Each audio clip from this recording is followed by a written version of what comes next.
everybody, and welcome to episode 2 of Real Romance, the married couple podcast where we talk about all of the latest movies coming out in theaters and on your streaming devices everywhere. Now, the last episode that we had was actually a year in review that covered all the stuff that we covered and watched in 2018 that wasn't on podcast. So if you haven't listened to that yet, I recommend going to hear all of our takes on hits such as Avengers and Fantastic Beasts and all sorts of fun stuff. This time around, we're going to be talking about 6 movies that we saw, 4 of which were in theaters, 2 of which we saw on Netflix. With me today is my lovely wife, Brittany. How are you doing, Brittany? I'm okay. I'm tired. Yeah, but, I mean, the week is over, and we did go see a movie tonight, so that will be definitely something we're going to talk about here in a couple weeks. We went to see Escape Room tonight, and without going into it, it was a really good movie. Yeah, we'll talk about that next time, though. Yeah, for sure. But that'll be on episode 3. But for episode 2, we're going to be talking about Birdbox on Netflix, Bumblebee, Holmes and Watson, Vice, Welcome to Marwen. Welcome to Marwen with Steve Carell. And Bandersnatch. And Bandersnatch will be our bonus. Because it's not really a movie. Not really. Not in the same way.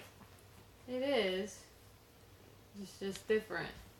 You can unlock that movie by choosing a choice. Alright, so do you want to save that one for the very end as a bonus, or do you want to talk about Bandersnatch right now? I don't care. Whatever you want. I think we should start with Bumblebee. Okay. So, Bumblebee is a prequel to the Transformers film franchise that I personally really dug. How many Transformers movies have we seen, hun? Well, we didn't see the last one. So, there's been 4 outside of Bumblebee. So we've seen, including Bumblebee, we've seen 4 out of 5. I thought there's been 6. 6? Yeah. Oh, yeah, you're right. There's 6. So we've seen 4 out of 6. No, we've seen 5 out of 6. No, We saw all 3 Shia LaBeoufs. Maybe not together, but we've seen all 3 Shia LaBeoufs. I have. And then we saw the one without him with Mark Wahlberg and whoever the rest of the cast are. Yeah, but and then we saw this one. The one we didn't see was the one with Mark Wahlberg. With not the dinosaur one. No, the other one. The other Mark Wahlberg one. Yeah, we just did not bother with it. It didn't look good. I think it was like The Dawn of Extinction or something. No, I don't... Whatever it was called. The last one before this movie. Yeah, we skipped it because we didn't have any sort of A-list or anything. But Bumblebee is a really fun character. Arguably the funnest character in Transformers just because of the lack of a voice box. So he has to communicate via radio and music. And so that's always a really fun take on a character when they can't speak conventionally. Yeah, but in the beginning of the movie, he can speak. And that was actually one of the best parts of the film. It was weird. It explains why. It gives you the why. His voice was super weird. I don't know. The actor... I don't know. It was just weird for me. Like, I feel like the first part of the movie's Bumblebee didn't fit with the rest of the movie's Bumblebee. Yeah, because at the beginning, Bumblebee's a powerful warrior, a commander, a real warrior type. But as soon as... He, forgets everything, right? Yeah, he experiences, I think it's like some amnesia type stuff. But his memory cells. He falls into this kind of passive, scaredy... dummy. Thing. He's dumb. Haley Steinfeld did amazing. Yeah, she was good. Supporting cast was good. John Cena was actually surprisingly great. I really enjoyed John Cena. I don't know the actor's name, but the side character, Memo... Yeah. What they call them? Yeah. I don't know the actor's name for that, but I really liked his character. I thought it was pretty good. Yeah. So in the story, this war's happening on the Transformers homeworld, and Bumblebee's scouting out Earth kind of as a refuge, and some of the Decepticons follow Bumblebee there and try to send out a message to destroy Earth and all the Transformers that are going to be going there. A really funny take on a lot of things. Bumblebee crashing around the house. It was definitely funnier than some of the other ones. It was definitely better than the last two Transformers that I've seen, and I'm sure better than the one that we didn't. But it wasn't as good as like the first Transformers. Oh yeah, the first Transformers killed it. I love that one. I'm getting distracted. Sorry, I'm playing Spyro. Yeah, he's not focused.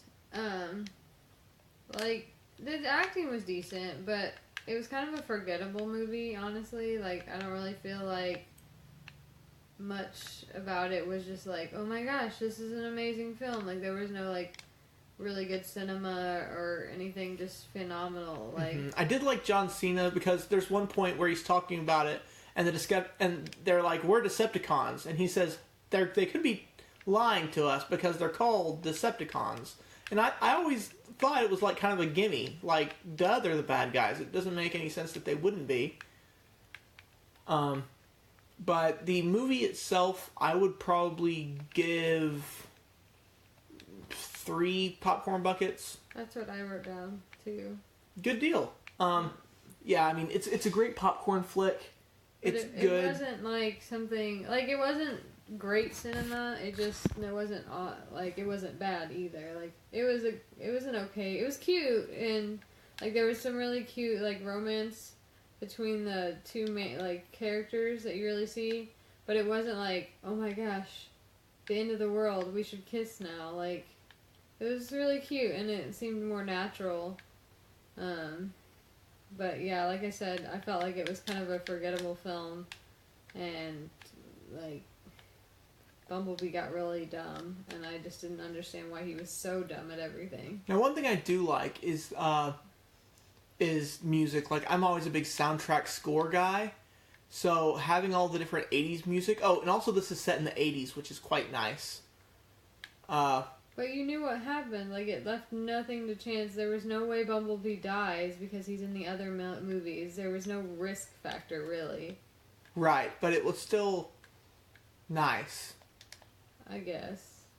Just to kind of see things differently. And see where he came from. Yeah. That's always the risk with prequels, though, is there's never any real risk with a prequel. Because you know, like, a certain character's not around, so chances are they're dead. Yeah. Or gone, or we're never seeing them again. And then, or the characters are alive, so you know there's no way they can die. There was this whole diving sequence, which I felt was entirely unnecessary. Yeah, they set up that she was on her diving swim team, and now she's kind of scared of it because her father died. But I mean, it was a nice subplot that they did tie in later. But it wasn't. But it was a little forced. Yeah. But overall, pretty fun movie with 3 out of 5 popcorn buckets. Alright, what do you want to talk about next? What do you want to talk about next? I chose this last one. Okay, well, let's go on to one. Let's talk about Birdbox. Alright, so this has been the clamor all across the internet talking about Birdbox on the internet, so much as scoring a meme around it. Or not a meme. It is a meme, isn't it? Yeah. They're doing a challenge. It's a challenge is what it is. There's a Birdbox challenge. There's a meme where it's like, me when I see the bills coming, and you just, like, your eyes are covered, and, like, stuff like that. Yeah. But, so Birdbox, tell me about Birdbox. What is it about? It's about, like, you don't really know what it's about at first, but basically, it's about this lady and these 2 kids trying to get to safety because the world is ending, basically because there's these creatures that you can't look at or you commit suicide. So, essentially, like, if you open your eyes, you decide to kill yourself. It doesn't really explain why. It's not even so much of a decision as it is like a compulsion, right? They're they're like forced. You hear different things, and you don't really know what each person's gonna hear or what these creatures are. You never see them or anything. Like, You just kind of know that they're scary, and there's also some people that can look at them. And so... Right, but those people are crazy. Yeah. So... but anyway, and it stars Sandra Bullock and a couple other people that I've seen before, I guess, but I don't really know their names or anything. Sandra Bullock was the big star. She did a great job. And then there's these two kids and these poor children. Yeah, they really got dealt a shitty hand. Like, they were clearly born into this. Because it starts at the beginning, you see them and Sandra Bullock, and then it's like 5 years previously, and the kids look about 5, so you're like, oh, this is before they were born. Yeah. So, it's like not fun. But I really liked it. It was suspenseful. Like I said, the cast was really good. But however, I felt like a lot of the characters didn't really have any depth to them. Like, they just were, I mean, they had these generic one-sided personalities that they didn't really have time to explain why they felt a certain way. Like, the one guy was just, like, basically hating on everybody, and it kind of has a lame excuse as to why he feels that way, but... He still has a reason. Yeah, sort of. Yeah, I know. What I liked about this movie is that it didn't, like, expressly show any monsters. It's all about, like, making you think, well, what is it? What could it be? Yeah. I mean, that was really cool, because sometimes, like, when they show the monster, you're like, oh, that was really lame. Like, yeah. We all this build up, and then you see it. The only thing we're really given is some sketches by one of the characters. I actually read a thing saying that Netflix made the director shoot this scene with the monster being revealed, and he was like, okay, it's not gonna look good, but we'll shoot it. And so they shot this scene, and it didn't look good, and they were like, okay, you don't have to put that in the movie. He It's was like, good. I wasn't going to. It's like, I didn't want it in the first place, but here we are. But it did leave a lot of unanswered questions. I don't know if it's so much sets up for a sequel. I mean, it kind of does, but it doesn't. But it left a lot unanswered that, like, I was confused about, like, where did they come from? Why do they want the people dead? Right. It doesn't explain whether they're, like, aliens or monsters or... What is it? Why is it sight and not, like, also, like, hearing or anything else? Why is it just sight? Right. It really doesn't tell you much, which, I mean, it kind of adds to the mystique of it all. Like, it was cool, but also, you know, you're curious about it. Yeah. So. But I would say Netflix is stepping their game up, right? This does not feel like a Netflix original movie. I know, because it feels like a big. But so far, Netflix has really only done a good job, mostly with TV shows. I mean, there's been a few decent movies along the way, but overall, some of the movies have always kind of like, it feels like the movies are getting better and better. Like, the more they do, the better their movies get. Yeah. Like, we've watched a couple other Netflix movies that were okay, but, like, this one feels like it was a lot better. A lot more thought went into it, a lot more effort. I mean, granted, we don't watch a ton of movies on Netflix. Usually we watch movies that aren't Netflix originals, or we watch Netflix TV shows. Yeah. So. And, I mean, there's a lot of great Netflix TV shows, but movies are something we normally, since we have, you know, we had Movie Pass, now we have AMC Stubs. It's really just easier to go to the movies. Or to watch a movie that we wanted to watch but didn't get to, or have been an older movie that we're like, oh, that's a really great movie. Right, I've never seen Gilbert Grape, right? We still haven't seen it. No, we still haven't seen it. It's been in the to-be-watched list forever. So, let's talk about a movie that we didn't really like. I didn't give that one a rating. Oh, I gave it 4.5 popcorn buckets. I'd give it a solid 4. I really liked it. I like scary movies, though. And there was there was some decent deaths, and as you know, I like death. Well, the reason I wouldn't give it more than a 4 is just because, and I know I praised it earlier for this, but I kind of wanted to see the monster, right? Like, Such a hypocrite. A part of me was just like, yes, I absolutely want to see it, but by not showing it, it makes it better. Yeah. But I think, like, remember when we saw Descent and you finally get to see the monster? Yeah, but those monsters were, like, crazy weird. Like, it would have been such a letdown to see something and then it would be just, like, the lamest monster. Like, you know what I mean? Yeah. I don't want it to be, disappointing. Alright, so the next movie. Let's talk about Vice. God, I didn't like that. Okay, so Vice is about Dick Cheney, our 43rd Vice President of the United States. Long political background, oil company guru. At the height of 9/11, he was the man. He used to be a drunk, apparently. Yeah, but if George W. Bush was kind of the face of it, Dick Cheney was the mind behind it. And it's really sad because 9/11 was tragic. Okay, like the movie, I don't like political stuff, and the movie, like, sometimes political stuff, they can make it appeal to the general audience, and they just didn't do that here. Like, there was nothing, like, I legit kept trying to fall asleep, but there was so much, like, there'd be randomly, like, scenes with just, like, loud noises for no reason, and bombs and I kind of get what they were trying to do, like, the appeal of they were trying to, like, be like, look at this, like, this is bad, and this is what happened because of this, but it just, honestly, I was just angry that it kept me from going to sleep. Yeah, because see, me, I like political type stuff,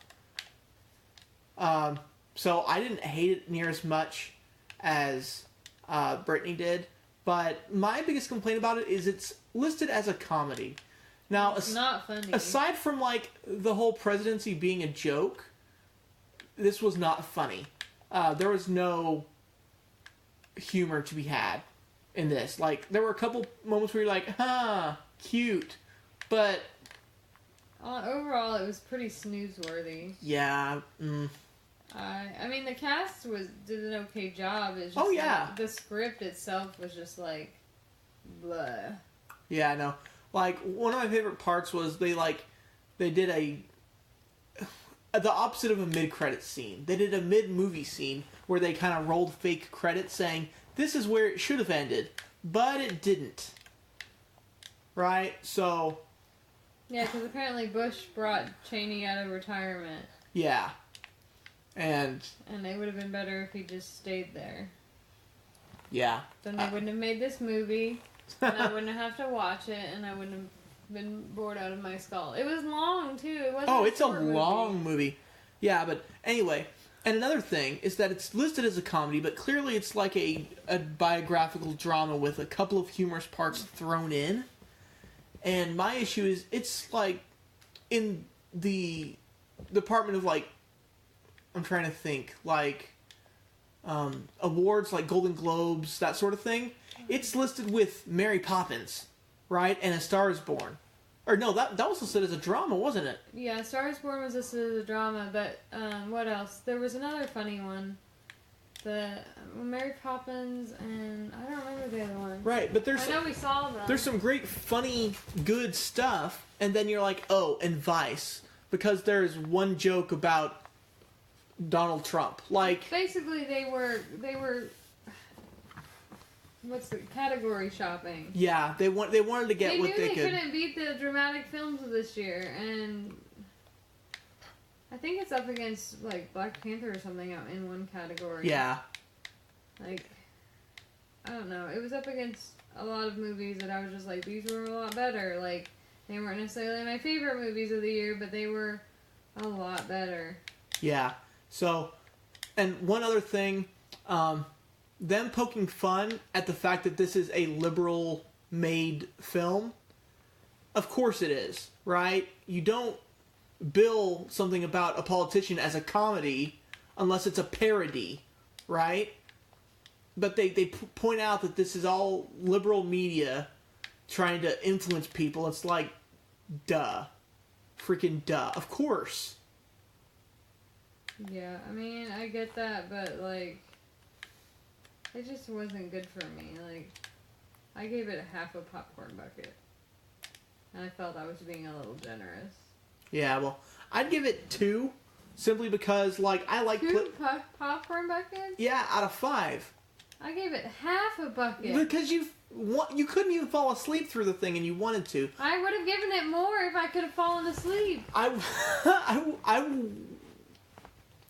okay, it wasn't even like... There's an interesting story there, and they didn't even tell it well. Yeah.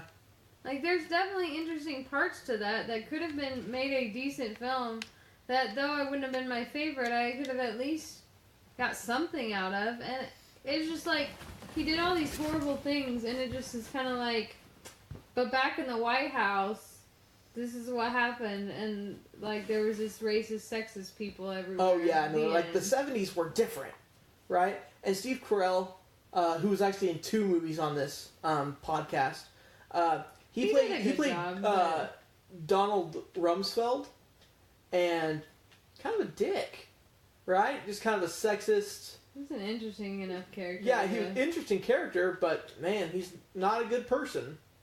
No, not really. No, not really at all. Like, but there's just like, they literally like made this movie something that could have been much funnier, or even just a general interesting film, and they were like, just kidding, it sucks. Yeah. But yeah, I only give it 2 because I'm kind of into political stuff, and this particular movie had a lot of it.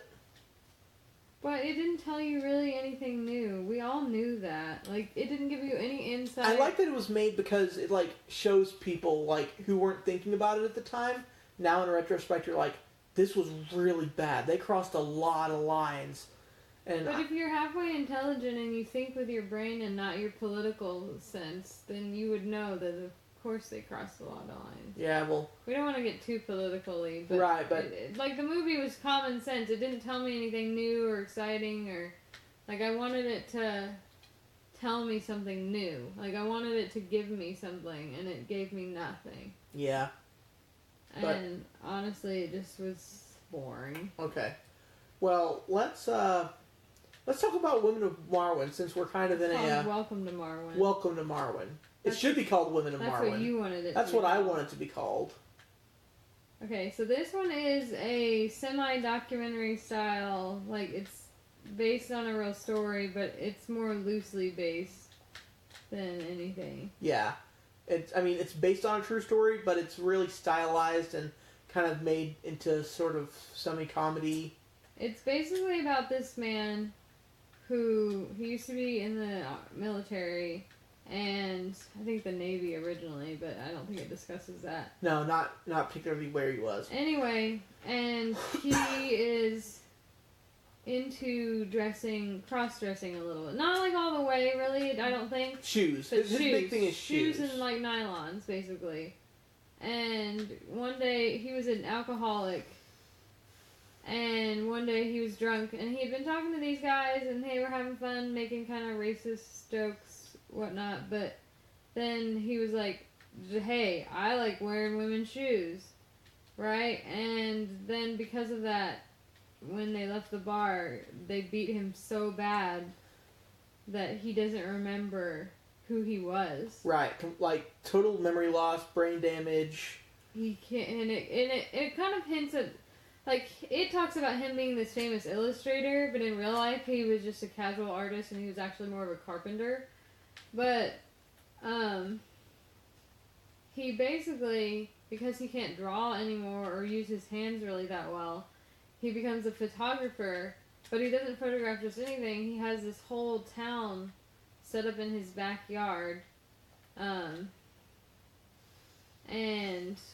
it is like he has these dolls that are based on people and women in his life, and basically they fight to protect him from Nazis.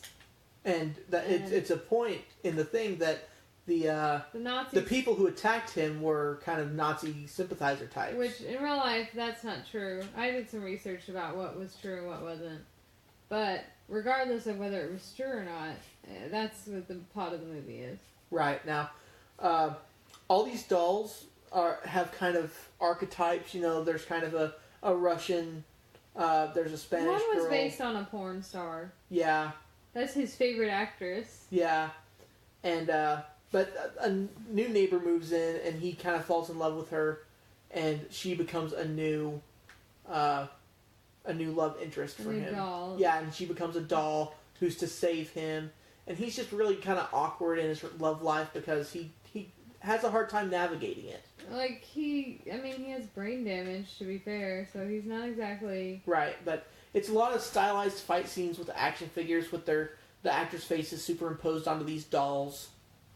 I liked it. I mean, the only thing that I thought was weird, the man doll, like the Ken-type doll that played Steve Carell's character, looked weird. There was something about the animation of that doll in particular. Mm-hmm. It was like they made it too real. Like the others, they kind of gave it a sense of, oh, well, this is a doll that kind of resembles the person. Yeah. But with Steve Carell, it's like, nope, this is 100% Steve with his face superimposed on this doll, which made it weird. It didn't look right.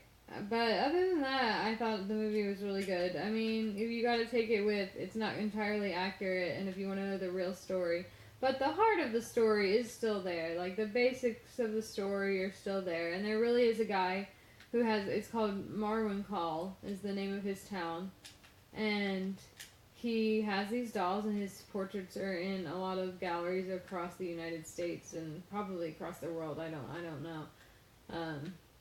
But this really happened to him. He really did get beat up.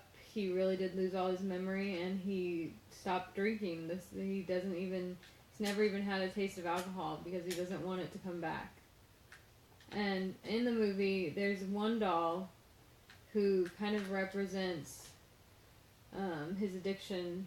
Well, I don't want to give it too much away, but yeah. She's a bad, and basically to him, she kills all the good things in his life. She brings the Nazis back to life, and it keeps the story going. But once he can face his demons, that's when he can truly grow as a person. It was funny, but it was sad. Like, it was funny in a sad way. Like, there were funny moments, but also every funny moment was tinged with just a little bit of sadness. It was bittersweet. Like, even when the good stuff happens to him, it's still kind of sad. Because it never should have happened to him in the first place. Yeah. So what would you give it out of 5? Or just Popcorn Buckets in general? 3.5. 3.5. I am kind of on the 3 boat. I like it, but it's kind of middle ground. You know, it doesn't do much for me. I just gave it a 3.5 because it was slightly more than, like... It was slightly better than just a normal movie. It had a really interesting concept, but it wasn't so good that I was like, oh my gosh, I love that movie. I would watch it again and again. Steve Carell, however, did a fantastic job. Yes. And he should be quite proud of himself.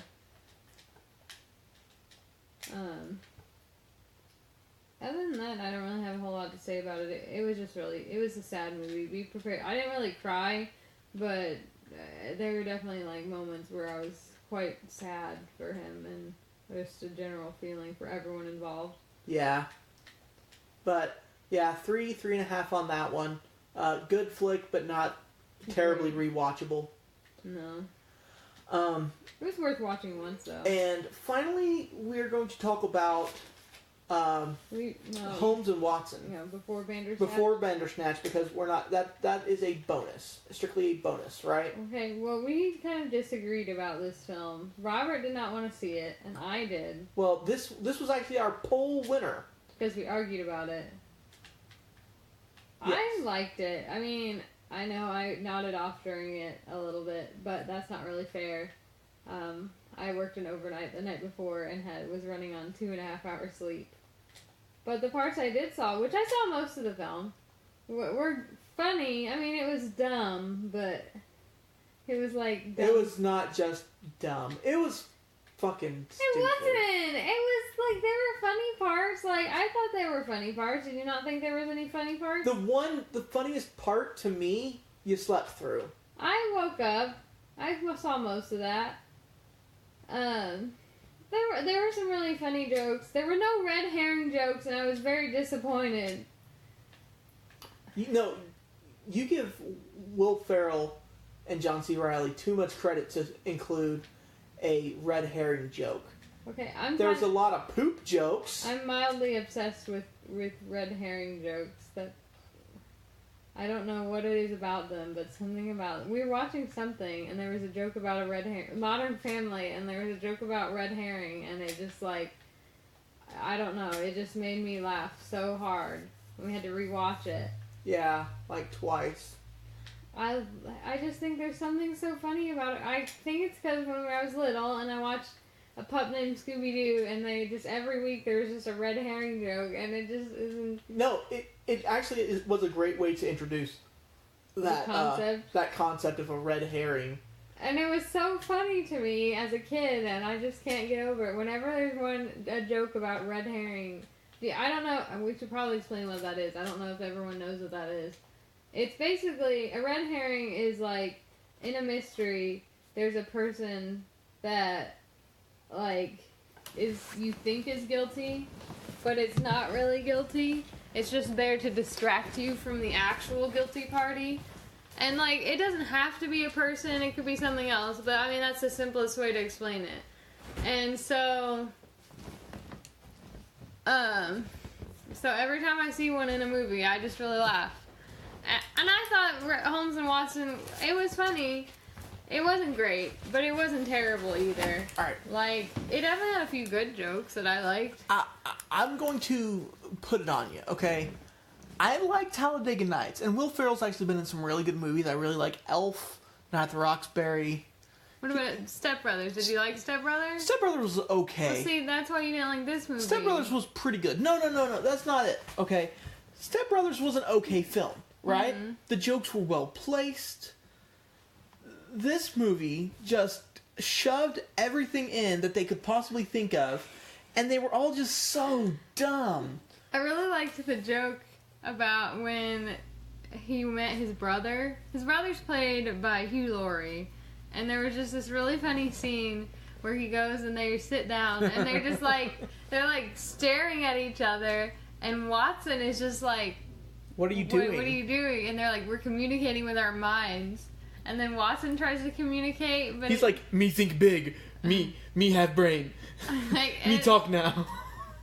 And they're just over there full-on sentencing. And tell me that's not just dumb. God, but it was so funny, No, okay. The scene that I'm talking about that is, like, genuinely funny to me. The autopsy scene. Is an autopsy scene. Okay, so there's a dead body hidden in a cake at a birthday party, and so Watson and this female doctor are cleaning the body to find out how it died. But he's like, let me turn on some mood music. And so he turns on Unchained Melody from Ghost, which, by the way, there's a lot of references outside of time on this, including several Trump jokes. But it's playing Unchained Melody, and they're just, like, wiping this cadaver. And there's cake all over it. Exactly, with, like, a sponge, and it's all messy and gross. And they're, like, making it romantic, but also they're being really gross, like pulling frosting out of his belly button, and it's just gross. And I'm just thinking, okay, so that's the type of humor we're gonna have in this film. Okay, granted. I also really liked the other female character, and the fact, like, I don't want to spoil what I'm rolling my eyes. But, like, she's portrayed as, like, this really dumb cat lady, and there's this point where she, like, writes him a note, and he thinks it's gonna be, like, a picture, and it's just this bad drawing of a cat. It's a doodle of a cat. And it's not like a cat lady is in, like, she likes cats. No, she's like, she was raised by feral cats, so she thinks she's a cat. And it's just And Sherlock goofy. thinks she likes in love with him. Right, but the whole premise of the movie is that Sherlock Holmes is unfeeling, and any show of emotion clouds his judgment. He can suck his tears back up. Yeah, but in the movie, it plays off of the Sherlock Holmes with Robert Downey Jr., and the way he, like, assesses situations with angles and degrees and probabilities to get out of stuff. Well, Will Ferrell does this and messes it up, like, every time. Well, he's just terrible at it. I mean, he's okay at it. He's pretty bad at it. Better than you at it. Well, I don't do that. Anyway, but the premise is they're trying to save the Queen. Yeah. Watson loves the Queen. Yeah. Oh, also, she's played by the chick who played Miss Trunchbull from Matilda like 20 years ago. I was shocked she was still in show business. Anyway, so she's the queen gets a death threat, and they're like, you have 3 days and the queen's gonna die. So they have to solve it before the queen dies, and that's basically the spoiler. premise. They end up killing the queen on accident for like 5 minutes. No, she wasn't dead. She was just knocked out. It's a running gag. They try so hard to wake her up. They try shoving her in a trunk. No, they're trying to hide the body, Robert.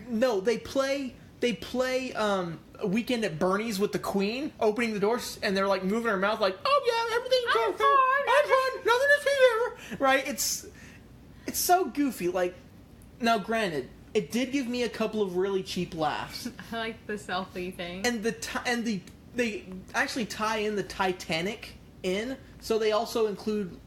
This is almost more of a parody movie than anything else. Kind of a parody it's a parody movie. of Sherlock Holmes, of Titanic, I don't think you appreciated it for what it was. Looking at it now, if I see it as like one of those like date movie, scary movie kind of things, it's funny. It comes off better knowing it's going to be a pile of heaping, steaming shit. I mean, it wasn't great, but it wasn't terrible. I wouldn't go see this. If I was paying, I wouldn't go to the theater. But I wouldn't go to see this if you paid me. But if I got a free rental, I would be like, no. We've seen everything else.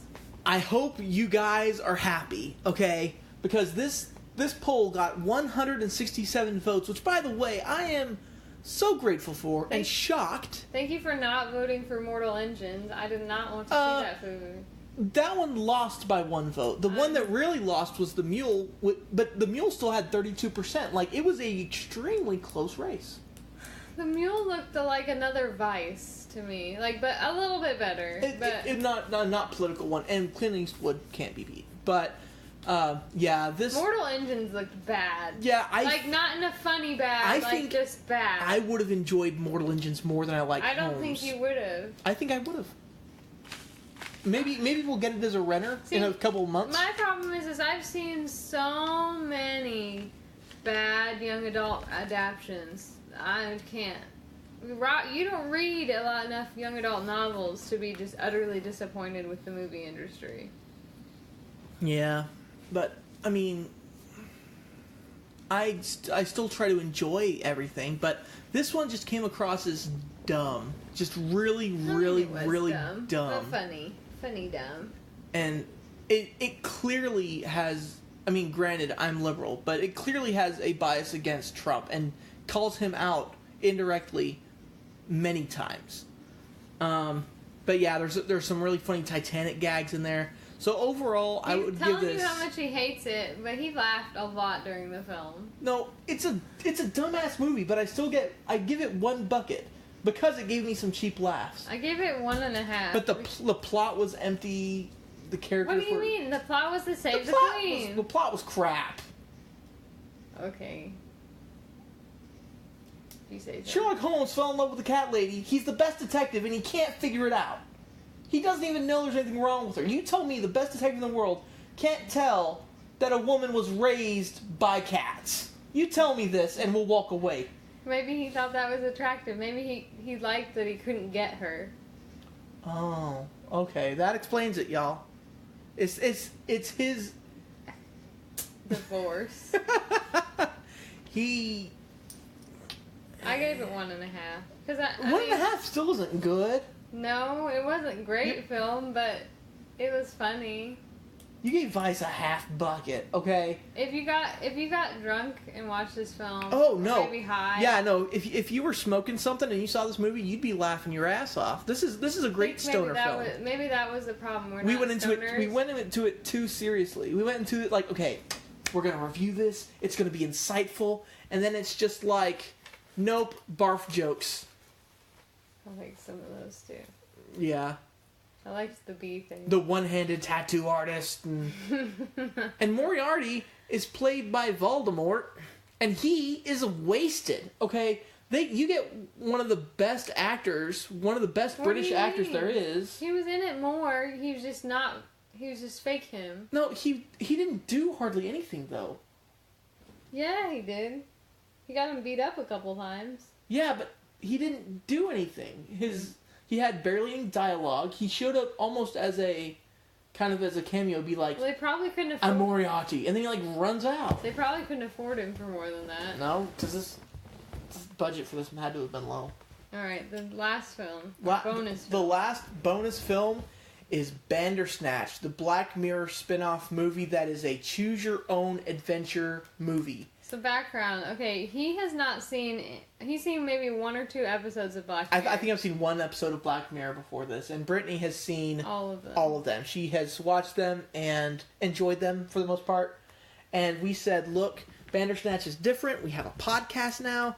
Well, Let's you can watch watch any Black Mirror episode without seeing any of the others. Oh, yes. This was completely standalone, so don't let that deter you. All the episodes are pretty standalone. No, but this as a movie particularly. Like, yeah. It stands alone in I think and of there itself. were some hints at some of the other episodes that you wouldn't have seen, but nothing that would inhibit you from watching it. Yeah. Alright, so Bandersnatch is the name of the movie, but it's also the name of a video game that the main character is developing, which is based on a choose-your-own-adventure book within the movie. Also named Bandersnatch. Also named Bandersnatch. Alright, so it's a circle. The generic plot is that he's creating this game, and you choose his actions to determine how successful the game will be at the end. Throughout the process, you find that he has psychotic breakdowns, he has trouble with his family. His mom's dead. His co-worker is kind of one of those brilliant kind of... He's crazy. Yeah, but he's also very smart, and so he kind of like frees his mind. Sort of. I just wrote down WTF in my notes. That's pretty much what my notes say. Like, there was a lot of questions that I just, like... I don't know. I just don't really feel like there... It's like you have choices, but do you have choices? Yeah, it's a recurring theme that everything is set in place. And, I mean, are we going to go spoilers in this? I don't want to spoil too much. Okay, well, let's not spoil too much. But in the game, not only is free will kind of a thing, but it's also very meta. So that he kind of realizes that in this whole scheme of his life, ergo the movie, the decisions aren't really up to him. They're outside of his control. Like, that's entirely, like, the whole movie, almost every few choices, it's like, I'm not making these choices. Who's making these choices? Who's out there? Hello? And there's a lot of different, like, explanations for it. There's a group called Pack that he talks about. Mm-hmm. I think there's an ending where he's on a movie set. Yeah. And so he's an actor. But there's just, like, a lot of different, like, also there's a lot of endings, like...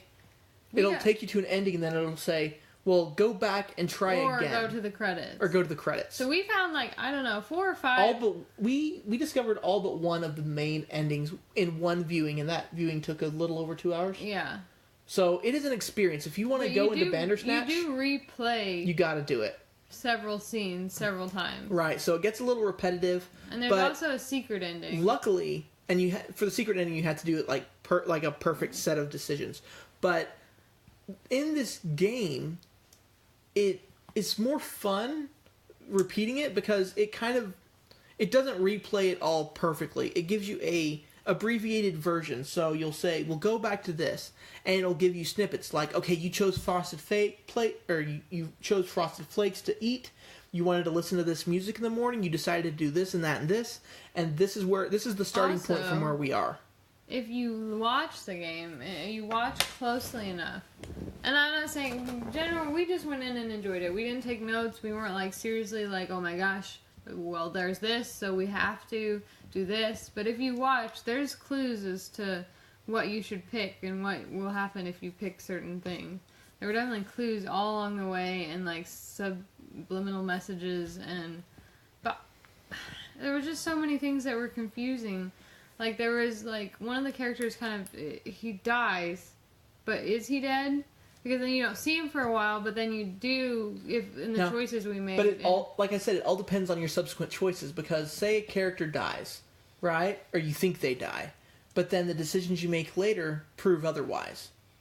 Then that character would be alive, and he would just explain it away like, oh, I was on vacation, right? So, it's it's a mind-boggling experience, and it is so meta and kind of interwoven with itself that you get a good story out of it, and then when you think it's over, it's not over, and it continues playing, and it says, "Oh well, there's more to happen." You go back and replay I'm sure it. There's probably endings people haven't found. And also, it's set in the 80s, and so a lot of the video game stuff, it's not. Oh, it's not based in modern video games. It's like Pac-Man. It's all, you know. Pac-Man's actually not so much Pac-Man as. Yeah, Pac-Man was a big part. Remember? Yeah. Like Pac-Man. Right. Oh no. Yeah. There's a big Pac-Man kind of theme that gets discussed, but what I'm talking about is the games they're doing. It's more like Oregon Trail, right? It's one of those. Well, do you choose? What do you do? And then somebody types. Find key, and then you go find the key. And his concept is that instead of typing it in, you're given one of two options: find key or fight troll. And if you choose fight troll, you're going to have a bad time, right? And so his whole idea is that he goes through and he's making this, and it's based on a choose your own adventure book. That coding looked crazy hard. Oh yeah. I didn't understand how that worked. Oh, and they also work in several times that the guy who wrote Bandersnatch had a nervous breakdown and killed his wife. Right? Mm-hmm. And beheaded her specifically. He beheaded her. And he said it was because it had to do with the book and of the idea that you're trapped in a loop and that you don't have any decisions. Like a symbol. And free will is a lie. I don't want to tell you what the symbol means. I figured it out pretty quickly. Did you know what the symbol was right away? I figured it out a little over time. But I felt like I knew things faster than you, but I always do, so, I mean... But if you know anything about flowcharts and decision-making, it's pretty straightforward. But, yeah, it was kind of mind crazy, like... I don't know. Like, it was really good, though. I liked it. It was weird. Yeah. If you have Netflix, I definitely recommend checking it out. But you need to dedicate time to it, and you need to... It's better if you do it together with a group. And you have to go in with the concept that you're not going to get to the end, happy ending. No, there's a lot of trial and error in this, so the first decision you make isn't that important. It's kind the second decision, not that important. It gets more... But 3, more 4, important. 5 decisions in, suddenly it starts to branch off into one of 2 or 3 options. There's literally an ending, kind of an ending, that wasn't an ending, where we get to this point where he's like, that's not good enough. I'm going to try it again. And then it goes back to the beginning. So, like, clearly he is... kind of aware, but not. So... Yeah. It was kind of self-aware, but it was weird. I mean, I liked it, though. I gave it 4.5 buckets. Yeah. Maybe even 5. Yeah, I give it 5 buckets. So, it was good. I really liked it. Yeah, I say definitely check it out if you have the time. But to classify this as a movie, kind of an odd distinction to make. Yeah, that's why we put it as a bonus. Bonus. I mean, it was a movie, but it also wasn't a movie. Mm-hmm. So, well, that's it. Those are all the movies we watched this time. Alright, so, of the 5 movies in the actual movies that we chose, how would you rank them 1 to 5? Let's see. I would put Birdbox as my favorite. And then I would put Bumblebee and Marwen probably about the same. We would tied for second. And then I would put Watson and Holmes and Watson. And then I would put Vice at the very end. Way down at the deep bottom of the ocean. Yeah, where it will never be found. Alright, so for me, the 5 that I have... number 1 would, not including Bandersnatch, number 1 would be Birdbox. Number 2, Bumblebee. It was a fun one. Welcome to Marwen was number 3, right in the middle, just like I said. And then Vice is second to last, because I enjoyed it more than Brittany. And then Holmes and Watson is in last place. Seriously? Yep. And it's so weird that Vice is up for so many awards, because I watched this and I'm just like, yeah, I get it, costumes and acting, because the acting was good.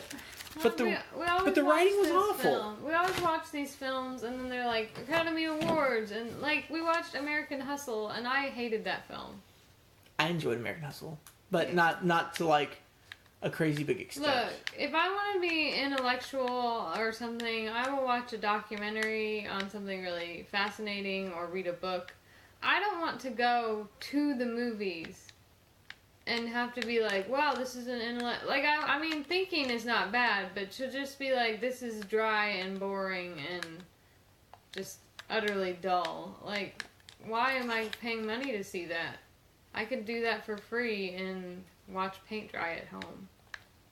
Speaking of, we just did a date night, and that paint drying was super fun. Yeah, we did pouring.